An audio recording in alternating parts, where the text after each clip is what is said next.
One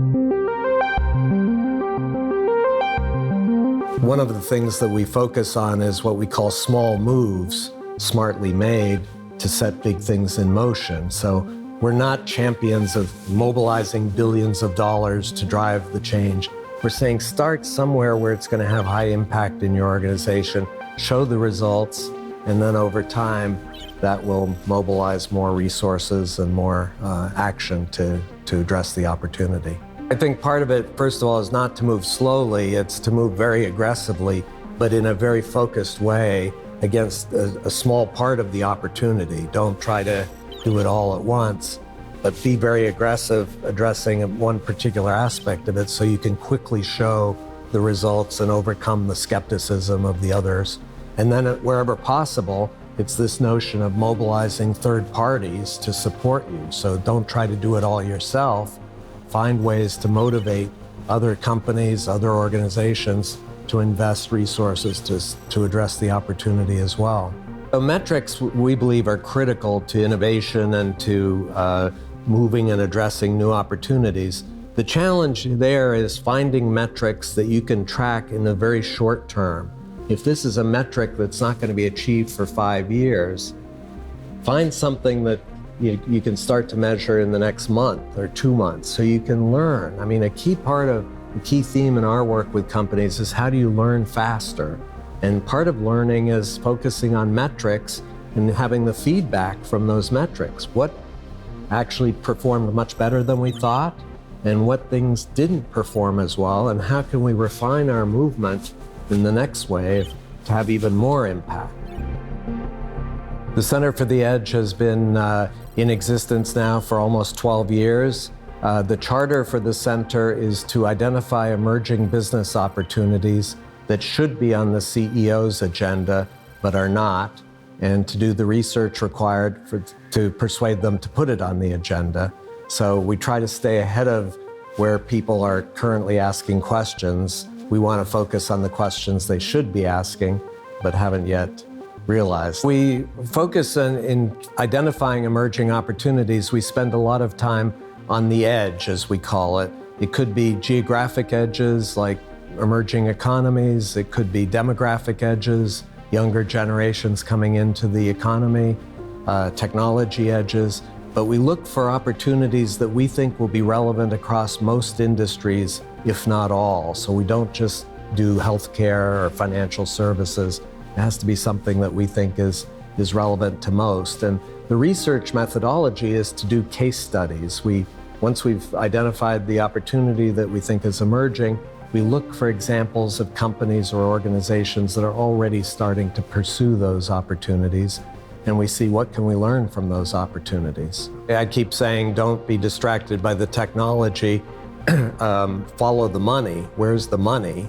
What's the economic opportunity that may be enabled by or created by the technology? But ultimately, it's about business opportunity, not the technology.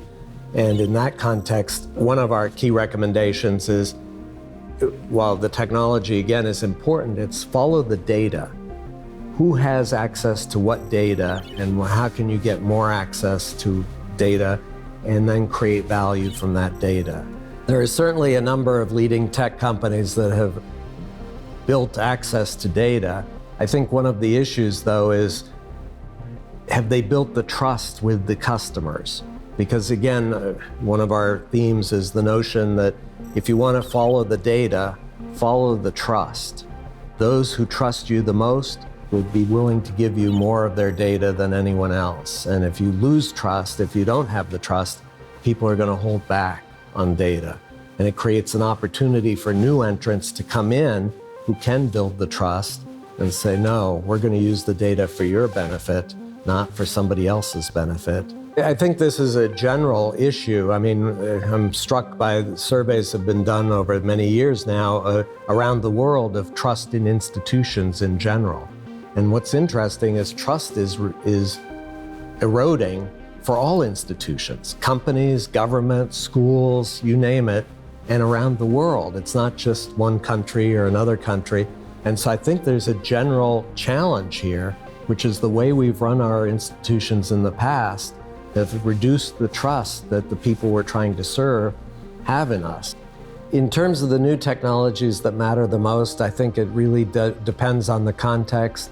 Again, to me, one of the key questions is this notion of what technology can provide me with more data, more insight into context and the needs of the customer so that I can be more helpful to them.